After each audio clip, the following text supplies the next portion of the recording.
Aburahamu Imana yaramusezeranije, iramusezeranya, iramubwira yuko izomugira sekuruza w'amahanga menshi. Haleluya. Aburahamu arasaza ashikana imyaka 100, umutamakazi we Sara afite imyaka 90, ariko yagumanye ko kwizera avuga ngo Imana yambwiye. Jewe ndibuka kera nkikizwa, hari umukozi w'Imana yigeze kumbwira ngo uzoba umuvuga butumwa. Yewe naramutwenze bashaho, naramutwenze ndavuga nti uyu muntu kweri.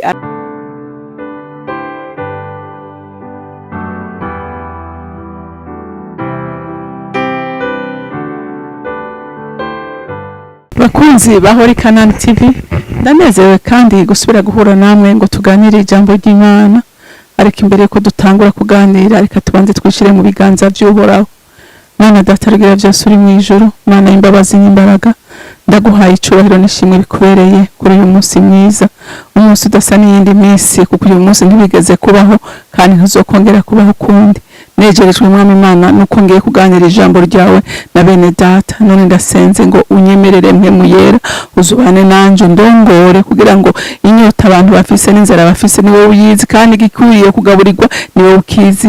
Hama uhezagire akanwa kanje, kugira ngo ijambo ryose mvuga ribe irirongowe nawe, ntihagire ico nigenera, ariko ibyo mvuga byose mpemu yera ndakwihaye wese. Ngwino nkoresha ibyo ugomba, kandi ugirire neza na bene data bose. Mana, ijambo rya data bareke kugira irisanzwe, ariko ijambo ry'Imana n'umutuvura n'ubushobozi, kandi niryo rimurikira ibirenge vyacu, kandi bikadukomeza bikadutoza n'indore nziza. Mana, ndagushimiye kandi ndakuninahaje kuvyemeye kubidukorera, hanyuma icubahiro cyose n'amashimwe yose aba yawe.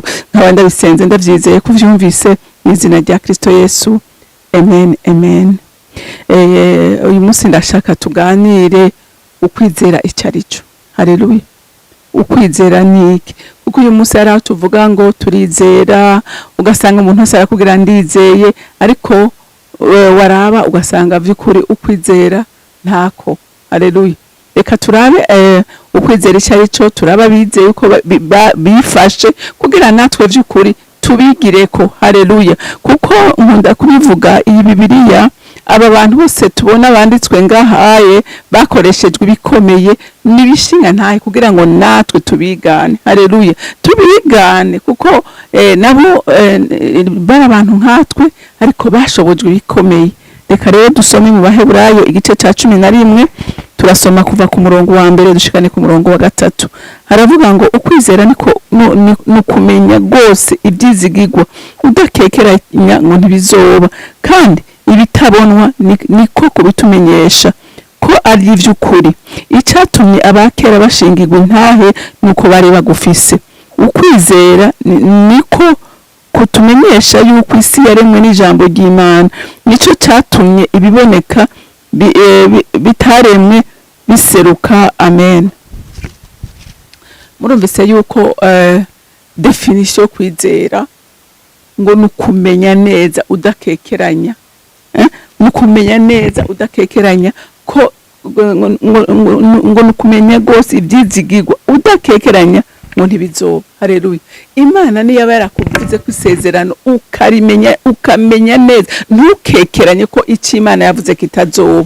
Haleluya. Urumva nukumenya neza ngo udakekeranye ukabyizera. Hinge nkubwire, Imana mu kurema isi yarayiyumviriye mu vyiyumviro vyayo, hanyuma iyishitsa kumugaragara ko yamaze kuyiyumvira.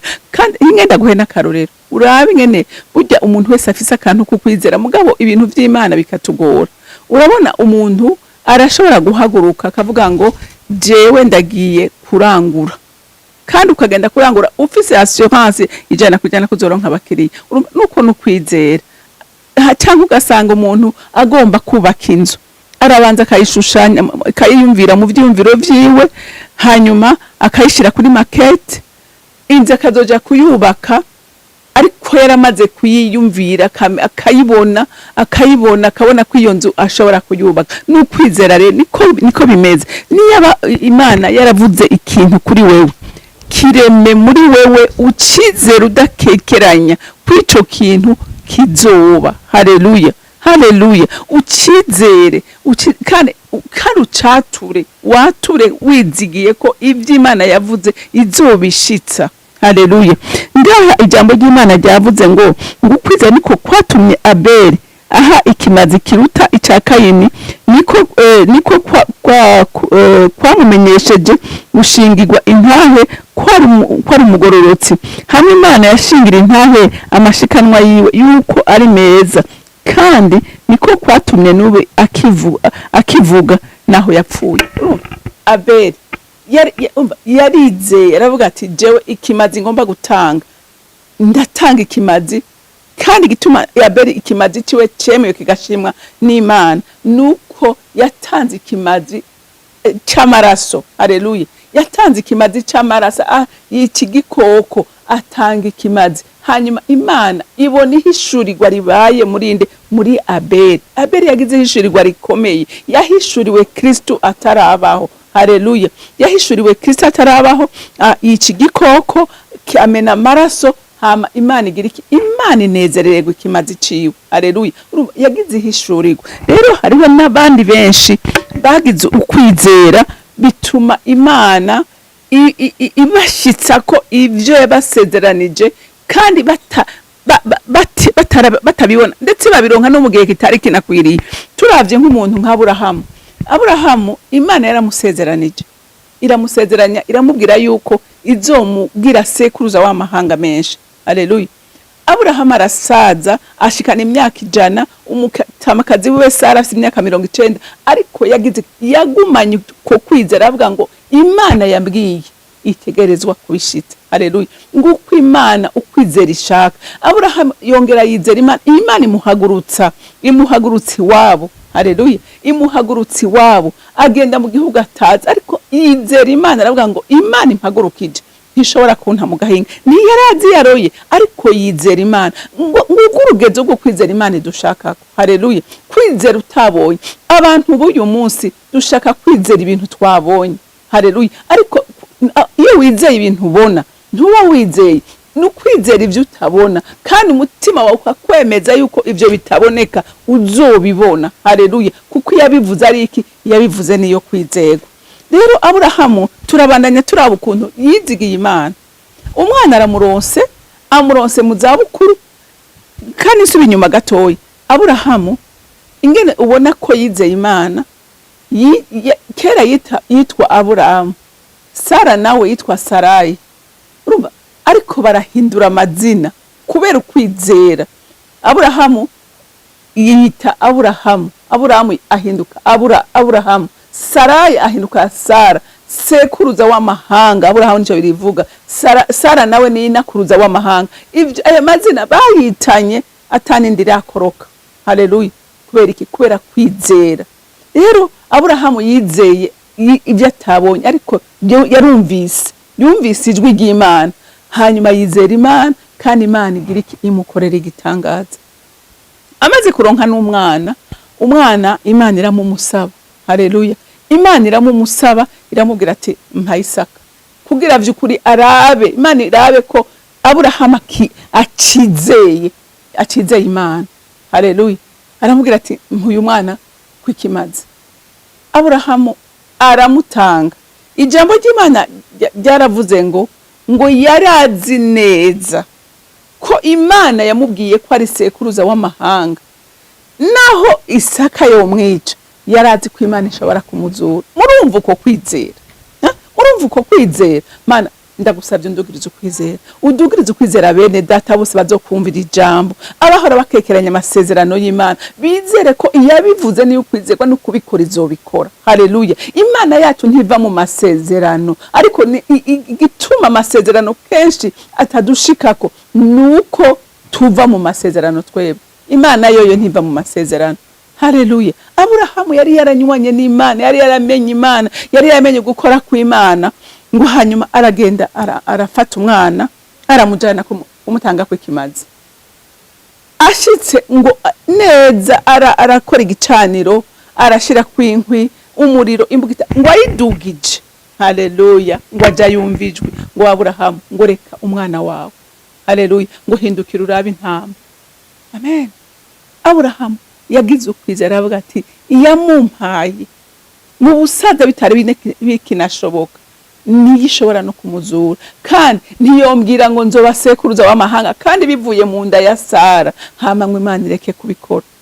Bantu b'Imana, dusubire twirabe, umwe wese yiyumvire, na jewe iri jambo rinshize ku munzani, mbega vy'ukuri ndafise ukwizera gukwiye, ndafise ukwizera gukwiye, ndizera ko ivyo Imana yambwiye sindabikekeranye, canke nawe uri kurabikekeranye, ariko ukaba uri kurakekeranye, ndakwinginze hindura.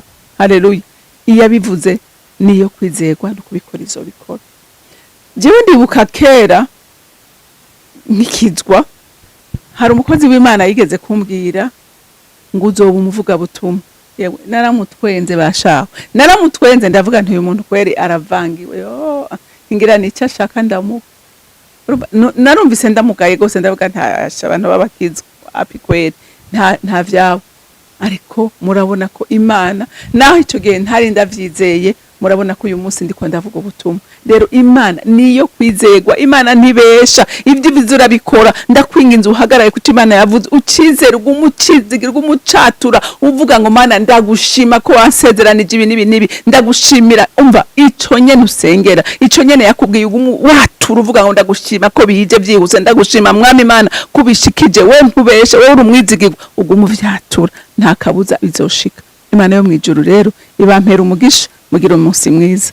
Imana data rugira byose uri mwijuru, ndagushima kandi ndakuninahaza. Uri Imana itabesha, uri Imana ivuze ikora kandi gashitsi isezerano ryayo. We ntuhinduka ntuhindurwa n'ibihe, kuko uko ari urejo ni kuri n'uyu munsi. Ni kuri Imana ndakwinginga ngo umuntu wese yumvi azokumvira ijambo, yari yaravuye mu vyizerwa kabita kabivamo, agaruke kuko we ntubesha. Wowe uri umwiyo, wowe uri umutabazi mwiza, wewe nta na rimwe Mwami Imana unanigwa. Okay, umwana w'umuntu yonanigwa, ariko we ntunanigwa. Nico gituma mukunzi mwiza nsengera umuntu wese ngo akomeze ukwizera kugira ngo azashike mu vyo wamugeneye. Ndagushimiye kandi ndakuninahaje, icubahiro ishimwe bibi vyawe, nkaba ndabisenze ndavyizeye kuvyumvise mu izina rya Kristo Yesu.